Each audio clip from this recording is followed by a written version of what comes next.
La previa con los mejores datos de Toronto Blue Jays versus Dodgers de Los Ángeles Serie Mundial, y voy a comenzar ya con un dato que creo que los va a poner a pensar a muchos y por lo menos a cuestionarse qué puede suceder en esta Serie Mundial. Un dato curioso para aquellos que les gustan las cábalas, y es que, señores, miren, 4 ocasiones anteriores en la postemporada se han enfrentado en una Serie Mundial, pues un equipo que gana su liga barriendo en 4 juegos y un equipo que gana su liga en 7 juegos, el máximo que se puede jugar, la misma situación en la que están ahora mismo los Dodgers de Los Ángeles y que están los Toronto Blue Jays. Pues la historia dice que en esas 4 ocasiones anteriores ha ganado siempre la Serie Mundial el equipo que ganó su liga en 7 juegos, no el equipo que barrió. Recuerden que Dodgers de Los Ángeles llega aquí después de barrer a los Cerveceros de Milwaukee 4-0, mientras que Toronto Blue Jays llega a esta Serie Mundial después de ganarle en 7 juegos a los Marineros de Seattle. ¿Podrá repetirse la historia en esta ocasión? ¿Podrá los Dodgers de Los Ángeles romper, vamos a decir, esa maldición y lograr el bicampeonato? A nadie ha ganado en las Grandes Ligas 2 series mundiales consecutivas desde que lo hicieron los Yankees desde 1998 a 2000, que encadenaron 3 series mundiales consecutivas.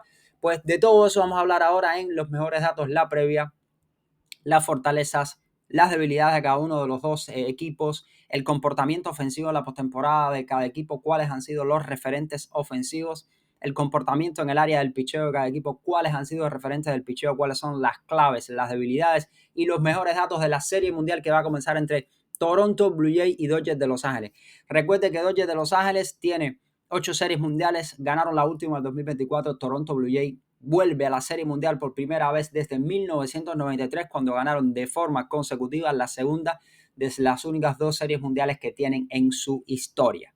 Bueno, recuerden ese dato curioso para comenzar, y vamos a arrancar ya con otros datos interesantísimos. Vamos a hablar un poco de historia rápidamente.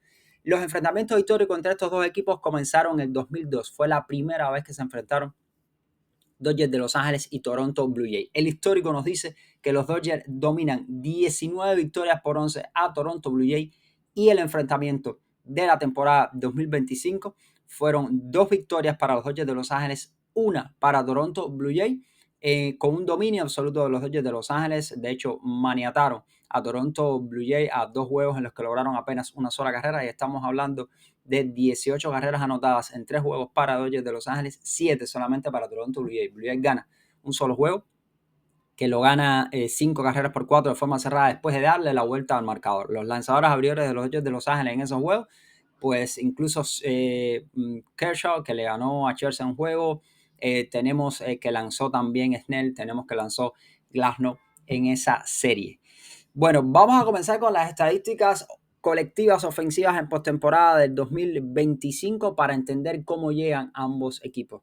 La ofensiva de Toronto Blue Jays ha sido completamente superior a la de los Dodgers de Los Ángeles en esta postemporada. De hecho, estamos viendo que 11 juegos para Blue Jays, 10 juegos para los Dodgers de Los Ángeles, y estamos hablando, por ejemplo, jonrones, el Blue Jays 20, Dodgers 13, carreras, 66 carreras de Blue Jays, 43 de los Dodgers de Los Ángeles, ponches, 64 ponches solamente se han tomado los bateadores de Toronto Blue Jays por 93 de los Dodgers de Los Ángeles, que sí han engullido una muchísima mayor cantidad de ponches. Bases por bolas, ahí sí superan los Dodgers de Los Ángeles, 35 contra 33, la muestra quizás de que los Dodgers han logrado cierta paciencia en el plato para poder suplir toda esa falta de ofensiva que han tenido, porque por ejemplo en hits igualmente estamos hablando de 115 hits contra 88, pese a que la muestra es un juego más, pero esto nos quiere decir que Toronto Blue Jays es el equipo que ha dominado la ofensiva en la postemporada. De hecho, anotaron 6.5 carreras por juego.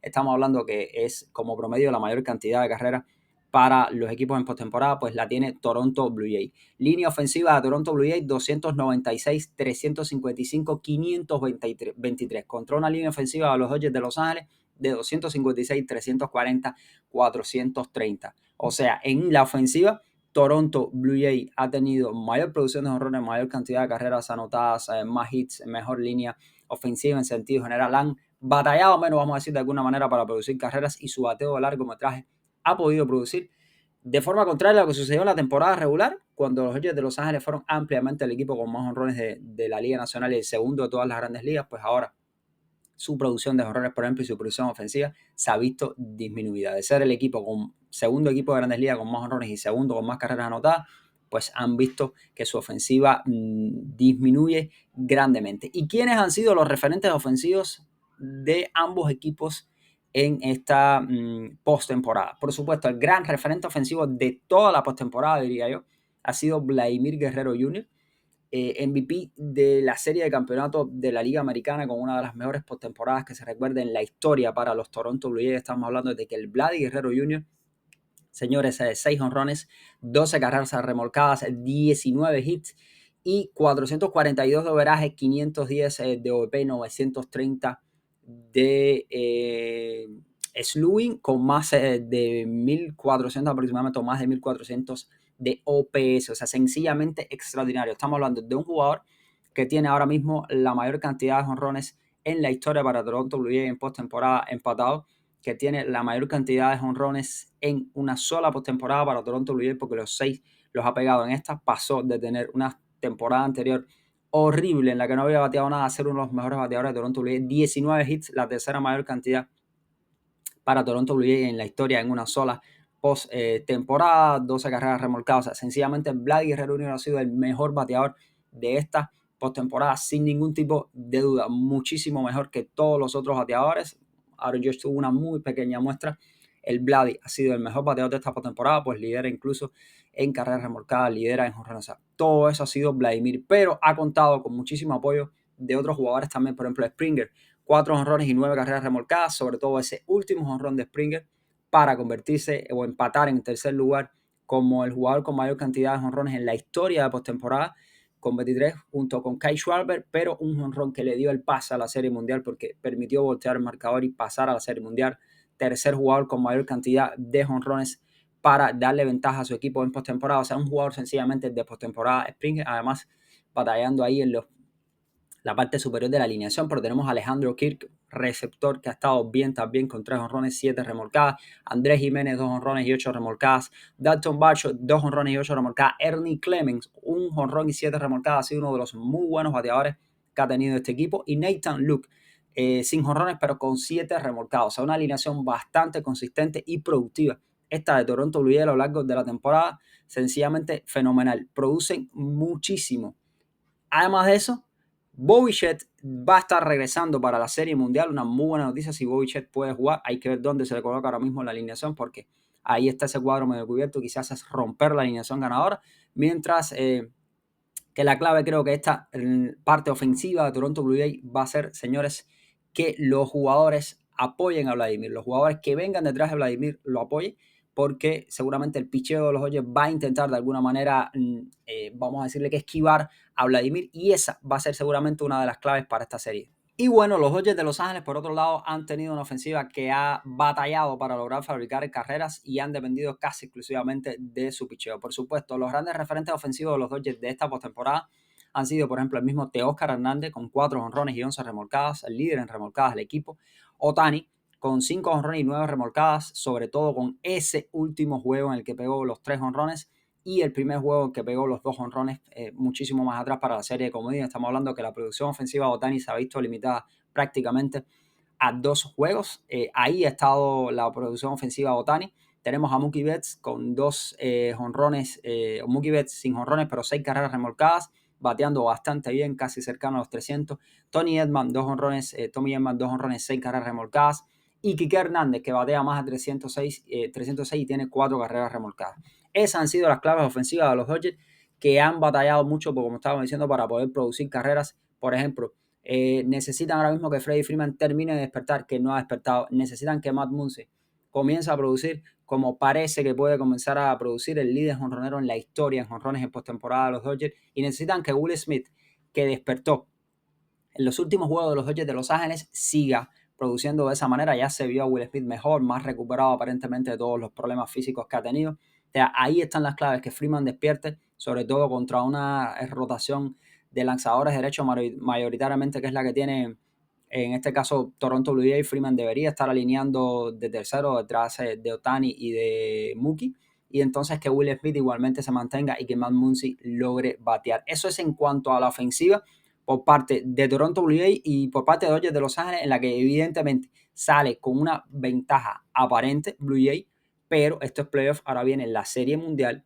y las ofensivas fueron distintas en la temporada regular. Pero esto es lo que ha ocurrido en la postemporada 2025 hasta el momento desde la parte de la ofensiva. Entonces, ahora vamos a estar hablando realmente de qué sucede con el picheo o qué ha sucedido con el picheo de ambos equipos a lo largo de la postemporada, porque ahí está también una de las claves para entender cómo puede desarrollarse esta serie mundial. Y por supuesto que desde el área del picheo, nadie duda que la ventaja la tienen los Dodgers de Los Ángeles por la actuación sobre todo de su cuerpo de lanzadores abridores. Vamos a ver las estadísticas en sentido general en esta postemporada 2025.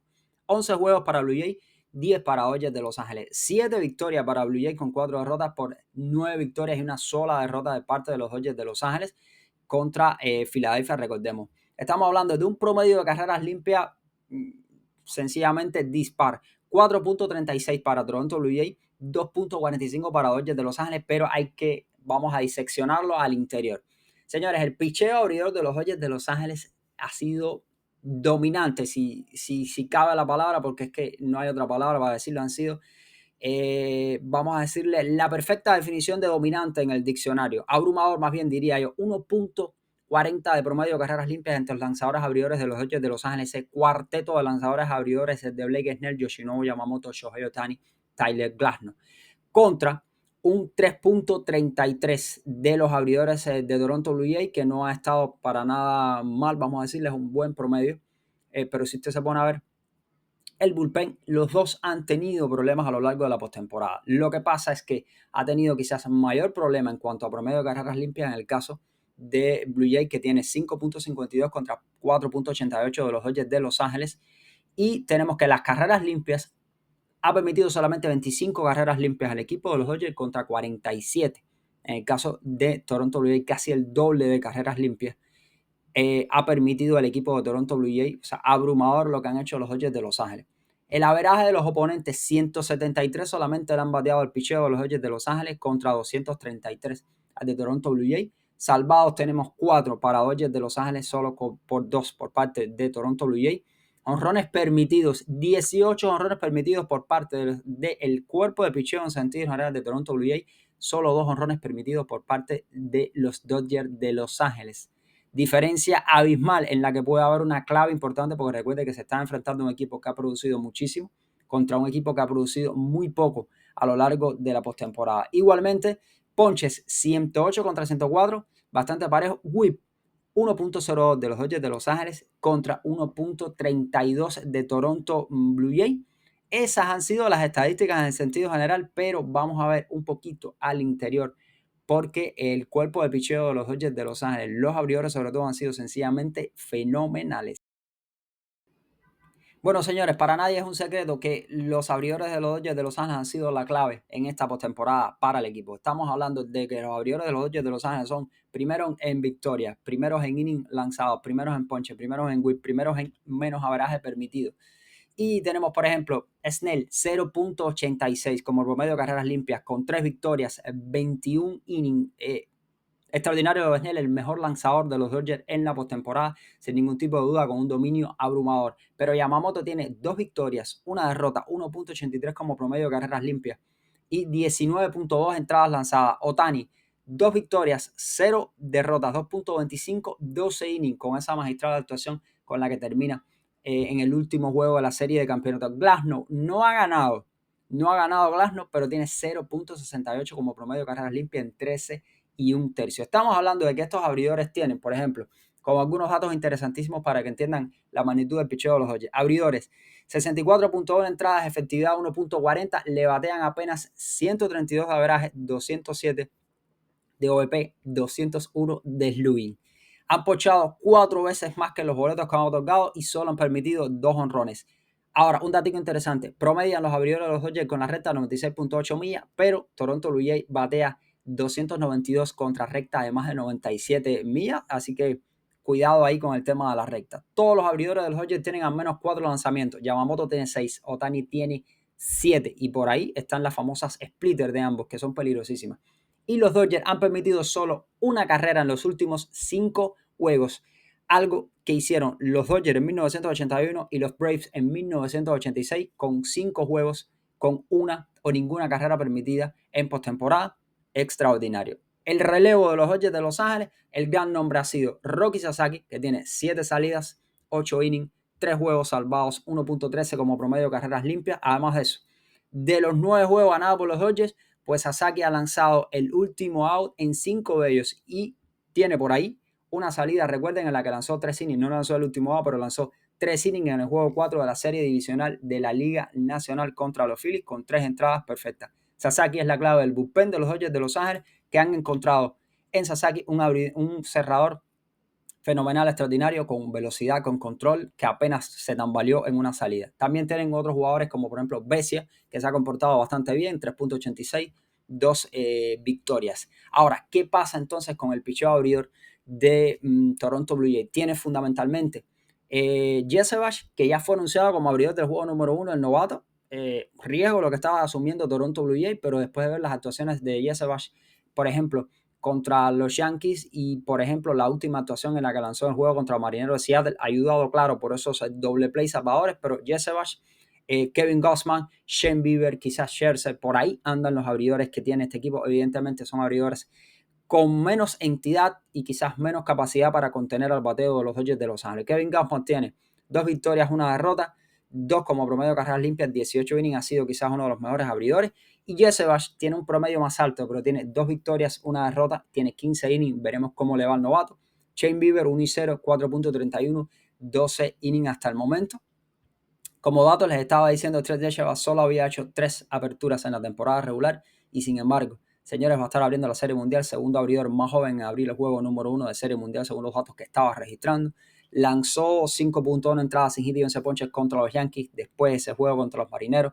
Y el relevo tiene como clave fundamentalmente a Luis Barland, que tiene 9.2 entradas con una derrota, eso sí, 9 salidas, 3.72, pero es uno de los mejores relevistas que han tenido en esta temporada. Y Jeff Hoffman, 2 salvados, 1.23 en 7.1 entradas. Ahí está el picheo. El picheo, nadie le quede duda, la ventaja está en los abridores de forma abismal por el caso de Dodgers de Los Ángeles, y en el caso del relevo creo que también tienen ventaja Dodgers de Los Ángeles si logran hacerle llegar la pelota a Roki Sasaki para que lance la novena entrada. Veremos qué está ocurriendo en esos juegos, qué puede suceder, pero tienen, creo que, ligera ventaja en cuanto al bullpen también. Y por parte de los abridores, recordemos esos 4 abridores que van a tener. Sin embargo, los abridores de Toronto Blue Jays creo que son o ceden un poco en cuanto a la calidad. Y veremos sobre todo qué pasa ese Blake Snell, Jesse Bash en el primer juego de la Serie Mundial, que va a ser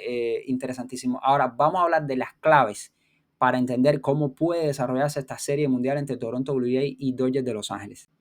Y ahora les voy a dar para mí las claves de esta Serie Mundial, lo que pudieran estar definiendo esta Serie Mundial, o las claves más importantes en las que deberíamos estar fijándonos. Los Dodgers de Los Ángeles tienen mejor picheo abridor, por muchísima, por la clásica milla tienen mejor picheo abridor. Creo que tienen el mejor relevista para cerrar, aunque Hoffman se ha comportado bastante bien, pero veremos cómo le va contra los Dodgers de Los Ángeles. Y además de eso, los Dodgers tienen una ofensiva que ha batallado para poder producir carreras hasta ahora. Es una de las claves, que la ofensiva de los Dodgers de Los Ángeles despierte, que Freeman, Muncy, Will Smith, que todos estos bateadores apoyen a los que han estado bateando hasta ahora, y veremos si Ohtani se comporta de forma consistente. Pero tiene la ventaja con el picheo abridor, creo que la ventaja con el relevo, y hay que ver qué pasa con esa ofensiva. En el caso de Blue Jays tienen mejor ofensiva hasta el momento Vladimir Guerrero Jr., el mejor bateador de toda la postemporada, pero una alineación que ha logrado producir de forma consistente con otros jugadores que han logrado respaldarlo.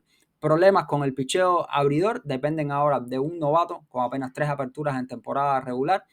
Kevin Gausman, Shane Bieber, veremos qué sucede ahí. Problemas de relevo también, aunque si logran hacerle llegar la pelota a Barland y que después siga Hoffman, es muy interesante, pero Barland y Hoffman no pueden pichar todos los días. Por ahí están las claves de esta Serie Mundial, creo yo, con todas las estadísticas que le he dado. Y un dato interesantísimo para cerrar sobre Vladimir Guerrero Jr. es que Vladimir Guerrero Jr., cuando esté jugando la Serie Mundial, va a estar marcando un hito para República Dominicana. Vamos a estar hablando de que los Guerrero Jr. y su papá van a convertirse, o serán la tercera pareja de beisbolistas dominicanos que juegan en una serie mundial. En el caso de su papá lo hizo en el año 2010 con Texas, y en el caso de Vladi lo va a estar haciendo ahora con Toronto Blue Jays. Pero antes lo habían hecho Julián y Stanley Javier, que lo hicieron. Julián Javier lo hizo en 4 series mundiales, por ejemplo, 64, 67, 68, 72. Ganó 2 con los Cardenales de San Luis, mientras que Stanley lo hizo con Oakland y ganó una en 1989. Mientras que la otra pareja que lo había hecho anteriormente a los Guerreros fueron Felipe Alou en la Serie Mundial del 62 y Moisés, que llegó con los Florida Marlins en 1997. Entonces, Vladi y su papá, tercera pareja de dominicanos en disputar ambos una serie mundial, pareja dominicana de padre e hijo.